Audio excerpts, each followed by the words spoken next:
It was a warm Tuesday afternoon when Judge Malcolm Reyes pulled off the interstate onto a quiet road in rural Georgia. He had just concluded a keynote speech at a law symposium and was on his way to visit a family friend. Dressed in casual attire and driving a rental car, Malcolm didn't expect to be recognized, let alone harassed. About 2 miles from the highway, flashing red and blue lights appeared in his rearview mirror. He calmly pulled over. 2 officers, Deputy Harlan and Officer Knox, stepped out, walking toward his vehicle with smug expressions. Malcolm greeted them politely and asked if there was a problem. "No problem unless you make one," Officer Knox sneered. Without explaining the reason for the stop, they ordered him out of the vehicle. The judge, composed but wary, complied. When asked for ID, he handed over his federal judge credentials. They glanced at it and scoffed, clearly unimpressed. "You think you're special?" Harlan muttered. While one officer distracted Malcolm with questions, the other searched the vehicle without permission. Malcolm watched helplessly as they pulled out his leather briefcase and opened it. Inside were court documents and an envelope containing $2,000 in cash meant for a donation to a veterans non-profit. Knox pocketed the money casually. "Drug money," he claimed. Malcolm protested, stating his identity again. Harlan laughed. "Yeah, and I'm the president." They left him by the roadside, shaken, humiliated, and without his money. But what those 2 officers didn't realize was that they had just robbed a federal judge, and in 5 minutes, the world would begin to change. As soon as the patrol car disappeared around the bend, Judge Malcolm Reyes reached into his jacket pocket and pulled out his phone. Still trembling with disbelief, he dialed a number he rarely used, the direct line to the chief of the U.S. Marshal Service, Thomas Beckett, an old friend from law school. "Tom, it's Malcolm. I need immediate assistance. I was just robbed." "By 2 uniformed deputies." Beckett's voice stiffened. "Where are you?" Malcolm sent his location. "They took $2,000 in cash. No warrant, no explanation." Beckett replied, "Don't move. Stay exactly where you are." Within seconds, Beckett was mobilizing federal resources. This wasn't just a robbery. This was an attack on a federal official. Within minutes, radio chatter was lighting up across local, state, and federal channels. Names were being cross-checked. Body cam footage was requested. The judge's ID logs confirmed the time and place. An alert was issued to apprehend both officers if found attempting to flee or destroy evidence. Meanwhile, back in their squad car, Deputies Harlan and Knox were laughing about putting the fancy man in his place, completely unaware that their every word, every move, and every recorded second was now under federal surveillance. As Malcolm waited under the lone tree at the side of the road, a quiet stillness settled over the landscape, the calm before the storm. Somewhere deep in the system, the wheels of justice had begun to turn, not in months, not in weeks, but in minutes. And the system they thought they could manipulate was now aimed directly at them. By the time local police headquarters received the federal alert, Deputy Harlan and Officer Knox were already returning to the station, high-fiving over teaching that guy a lesson. They had no idea that multiple federal agencies were now monitoring their every move. Chief Beckett personally called the local sheriff, demanding both officers be held in custody pending federal inquiry. Sheriff Leland Hayes, an old-school lawman who didn't take kindly to outsiders, resisted at first. "That's a serious claim," he said gruffly. Beckett didn't blink. "So is robbing a federal judge." Under pressure, Hayes reluctantly ordered the 2 to remain in the break room until federal marshals arrived. Meanwhile, background checks unearthed disturbing patterns. Both officers had multiple complaints of racial profiling, unauthorized searches, and verbal abuse. Internal Affairs had buried reports over the years. Community members were terrified of them, but never felt empowered to speak out, until now. In a nearby diner, an older black man watching the news whispered to the waitress, "I always knew those boys would get caught someday." The news was already spreading. Local reporters caught wind of the federal presence in the sleepy county. The rumor mill churned. Somebody big got wronged. Back at the station, Harlan began sensing the shift. "Why is the sheriff acting all tight?" he asked Knox. "I don't know, man. Maybe that guy was more than we thought." Then came the moment of truth. 3 black SUVs rolled into the lot. Doors swung open. Out stepped U.S. Marshals and 2 Department of Justice officials. "Deputies Harlan and Knox," one said calmly. "You're coming with us." And just like that, their world began to unravel. Harlan and Knox sat across from each other in stark, windowless rooms, separate, cold and silent. Their guns, badges and phones had already been confiscated. They weren't officers now. They were suspects. Federal Marshal Lisa Monroe entered Knox's room first. Calm, professional and precise, she placed a thick folder on the table and opened it. Inside were complaint reports, photos, timelines and witness statements. "Do you know who you robbed today?" she asked, staring straight into his eyes. Knox shrugged. "Some loudmouth with a fancy ID." Monroe leaned forward. "That loudmouth is a sitting federal judge, Judge Malcolm Reyes. And you committed armed robbery on federal grounds." Knox blinked. "That's not possible." Monroe slid forward a printed image from a highway cam. It clearly showed them pulling over the judge. Another still showed Knox pocketing the envelope. His expression twisted. In the next room, Harlan was trying to bluff his way out. "We were just doing a search, routine stuff." But Marshal Grant knew better. Routine doesn't include stealing cash. Routine doesn't include mocking a federal officer. And routine doesn't involve a pattern of racist behavior that your own department failed to discipline. Meanwhile, the judge was giving his formal statement to the press. Calm and dignified, he didn't express anger, only disappointment. "I believe in law enforcement," Malcolm said. "But I also believe in accountability." As the interrogation dragged on, Knox began to crack. Harlan grew quiet. Both now knew this wasn't going away. The story exploded across national news within hours.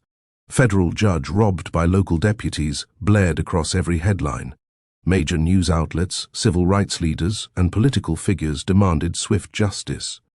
Protesters gathered outside the county courthouse holding signs, "Justice for Judge Reyes," and "Racism in uniform must end." Social media turned into a firestorm. Bodycam footage was leaked anonymously, showing Harlan's sneering dismissal and Knox stuffing the envelope into his vest pocket. Millions watched in outrage. Politicians scrambled to respond. Senators called for a DOJ investigation into the department. The governor issued a statement promising full cooperation. Even the president tweeted, "No one is above the law, not even those who wear the badge." Meanwhile, Sheriff Hayes called an emergency press conference, sweat beading on his forehead. "We are fully cooperating with federal authorities," he said, clearly shaken. "This is not who we are," but the people weren't convinced. Back in custody, Harlan and Knox were officially charged: robbery under color of law, obstruction of justice, and violating civil rights. Their bail was denied. Their faces became the symbols of a much deeper problem. Judge Reyes stayed silent that day, watching the world react. He didn't need to speak. The truth was speaking loudly enough. Within 24 hours of the arrests, the Department of Justice launched a full-scale investigation into the entire county police force. Judge Malcolm Reyes had made only one request: investigate how this was allowed to happen, not just to me, but to others who had no voice. Federal auditors arrived, demanding access to bodycam archives, complaint files, and officer histories. What they uncovered was disturbing. Dozens of internal complaints had been quietly closed with no disciplinary action. Patterns of targeting Black and Latino drivers were obvious. Supervisors had looked the other way. Sheriff Hayes, under extreme pressure, tried to act proactive. He placed 4 other officers on administrative leave, but it was too little, too late. Community activists began speaking out. People came forward, some tearfully, to share their own stories of harassment and humiliation. Malcolm didn't hide. He attended town meetings, calmly listening to citizens vent years of frustration. His presence sent a message. Justice wasn't just a theory. It had a face, a voice, and a spine. One night, a young black mother stood at a town hall microphone and said, "Judge Reyes didn't just fight for himself, he fought for all of us." Television crews filmed her statement. The clip went viral. Meanwhile, lawyers for Harlan and Knox tried to spin the narrative. They didn't know he was a judge, one said, but the public wasn't buying it. Federal prosecutors were preparing an airtight case. Every minute of bodycam footage, every lie told in the report, and every buried complaint was now evidence. And the department that once thought it was untouchable, it was now exposed. raw, broken, and on the edge of collapse. 6 months later, the trial of deputies Harlan and Knox began in a packed federal courtroom. Judge Reyes, though not presiding over the case, took the witness stand as a key victim. The courtroom fell silent as he described the encounter, every word measured, every fact precise. Defense lawyers tried to discredit him. "Isn't it true, Judge, that you were carrying a suspicious amount of cash?" Reyes smiled slightly. "It was for a veterans fundraiser. The DOJ has the wire transfer confirmation, and there are 10 witnesses who can verify it." The jury shifted, unimpressed by the weak attempt. Other witnesses followed, citizens previously afraid to speak. One after another, they described years of intimidation by Harlan and Knox. They told of being stopped without cause, insulted, threatened, and even robbed of small amounts of cash. The courtroom grew heavy with the weight of truth. Then came the footage, unedited, uncut. Harlan's mocking tone, Knox pocketing the money, laughter, dismissal. The judge being left on the roadside. The jury watched in horror. Federal prosecutors didn't just prosecute a crime, they presented a culture of abuse, silence, and systemic failure. When the defense tried to shift blame to the sheriff's department, it only made things worse. In his closing statement, the prosecutor said, "This isn't about a mistake. It's about betrayal of the badge, of the law, and of public trust." After days of deliberation, the jury returned with a unanimous verdict, guilty on all counts. The courtroom erupted, not in cheers, but in quiet, tearful relief. Justice, for once, had spoken clearly. The conviction of Harlan and Knox ignited a wave of demands for police reform across the state. Judge Reyes, despite returning to his bench, took on a secondary mission, advising law enforcement agencies on civil rights, proper conduct, and accountability. He was invited to speak before Congress, where he said, "The law must protect not just the powerful, but especially the powerless. We need more than justice. We need integrity." The sheriff's department, now under new leadership, began an overhaul. Body cams became mandatory, every stop logged and reviewed. A civilian oversight board was created. Officers were retrained in de-escalation, bias reduction, and constitutional rights. More importantly, victims of past abuse were now given the platform to file new complaints, this time with the guarantee they'd be heard. In schools, Judge Reyes held sessions with youth, teaching them how to know their rights and stand firm without fear. Parents thanked him, students looked up to him. Even former critics admitted, this wasn't just about one moment, it was about a movement. National news continued to follow the aftermath. The story inspired documentaries, op-eds, and policy shifts in nearby states. Other departments quietly began their own audits, not wanting to be the next headline. Meanwhile, Harlan and Knox began their lengthy prison sentences. From behind bars, they watched the world move on, without them, without their lies, without their control. And Malcolm? He stayed humble, focused, and committed. Every reform, every policy, every speech was a tribute to something bigger than himself, a tribute to justice finally done right. Judge Malcolm Reyes never wanted to be famous. But now, he had become a national symbol of grace under pressure and the power of the law when wielded with courage. Magazine covers featured his story. Civil rights leaders quoted him.